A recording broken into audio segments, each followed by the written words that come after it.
عمران خان نے ایکوز کیا ہے کہ وہ 15 سالہ جو پرانی رسیدیں ہیں وہ مل چکی ہیں. عمران خان جو ہے چوروں کو جو ہے وہ بگائیں اور وہ سپریم کورٹ میں جو ہے وہ ٹریل ان کی جو ہے وہ ثابت ہو جائے گی. کیا کہتے ہیں آپ؟ دیکھیے جو سچ تو ایک ہی ہے. جھوٹ آپ کو ایک جھوٹ جب آپ بولتے ہیں تو آپ کو اس کے بعد 100 جھوٹ بولنے پڑتے ہیں. قطری بھی لانا پڑ جاتا ہے, پھر کبھی وہ جدے سے پیسہ جاتا ہے, پھر کبھی قطر سے پیسہ جاتا ہے.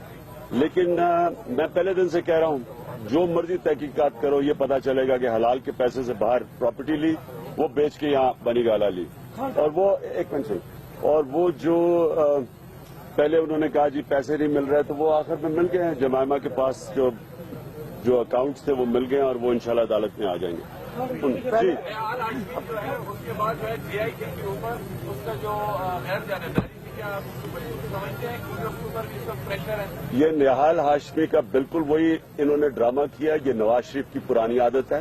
پہلے اس نے وہ جو ان کا ایک سینیٹر تھا, کون سا, وہ جو خان ہے مشاہد اللہ, اس سے انہوں نے اسٹیٹمنٹ دلوائی, پھر اس کا استعفیٰ لیا, پھر اس کو اور نواز دیا ہے. اس کے بھائیوں کو پتہ نہیں کیا کیا عہدے دے دیے. اس کے بعد وہ پرویز رشید کو قربانی کا بکرا بنایا ڈان لیگز کے اوپر, اس کو وہ بھی ابھی وہیں کا وہیں بیٹھا ہوا ہے. اب یہ اس کا یہ بڑا پلان کر کے انہوں نے جے آئی ٹی کو ہٹ کیا ہے, اور یہ پرانی ان کی عادت ہے. یہ تو وہ لوگ ہیں جنہوں نے سپریم کورٹ کے اوپر ڈنڈوں سے حملہ کیا ہوا ہے نواز شریف کے کہنے پہ. یہ جج کو خریدتے ہیں, اگر جج تیار نہیں ہے بکنے کے لیے تو پھر اس کے اوپر اٹیک کرتے ہیں. یہ جے آئی ٹی کے اوپر وہی کر رہے ہیں. پریشرائز دو طریقے ہوتے ہیں, مافیا ہے نا یہ, ان کے اوپر بالکل نواز شریف کے اوپر انہوں نے جب گاڈ فادر کا ہے سپریم کورٹ کے ایک جج نے, سپریم کورٹ کے جج نے, وہ ٹھیک ہے, کیونکہ مافیا جو ہوتا ہے وہ یا خریدتا ہے اور یا پھر ان کو اس طرح دھمکیاں دیتا ہے, ڈنڈے سے مارتا ہے, کیسز کرتا ہے, انتقامی کارروائی کرتا ہے. یہ ان کے دو طریقے ہیں. نہال ہاشمی نے جو کیا ہے اس کا صرف اور ایک جگہ ہے جیل میں, تاکہ عبرتناک سزا ملے, ایک پیغام جائے لوگوں کے لیے کہ آپ ایک انکوائری ہو رہی ہے اور آپ ان کے بچوں کو دھمکیاں دے رہے ہیں کہ ہاں یہ اس ملک میں نہیں رہ سکیں گے. اس سے بڑا جرم کیا ہے؟ جی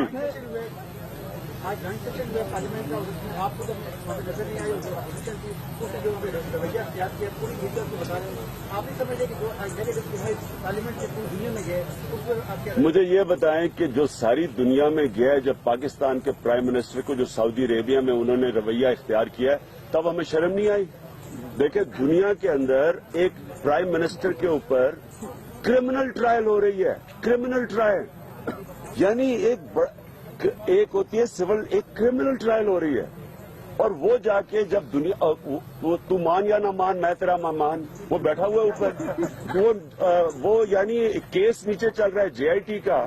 ان کو تو شرم آنی چاہیے. یہ جو بات کرتے ہیں کہ جے آئی ٹی کے ممبرز کے اوپر ہمیں اعتراض ہے, کیس چل رہا ہے جے آئی ٹی کا پرائم منسٹر کے اوپر, فائنانس منسٹر کے اوپر, وہ اوپر بیٹھے ہوئے ہیں. ان کے نیچے جن اداروں نے ان کے اوپر تحقیقات کرنی ہے. یہ دنیا میں کبھی سنا ہے؟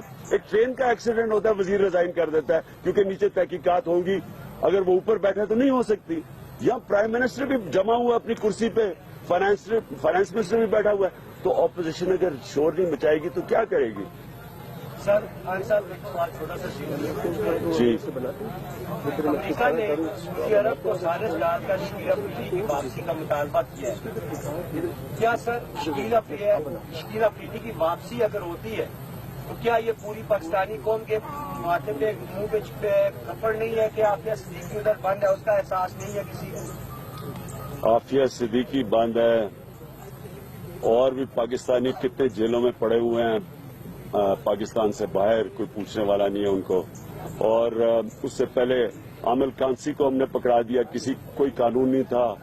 پھر رمزی یوسف کو پکڑا دیا, پھر ریمنڈ ڈیوس نے دن دہاڑے 2 لوگوں کو قتل کیا, اس کو باہر بھیج دیا. تو ایک لگتا ہے کہ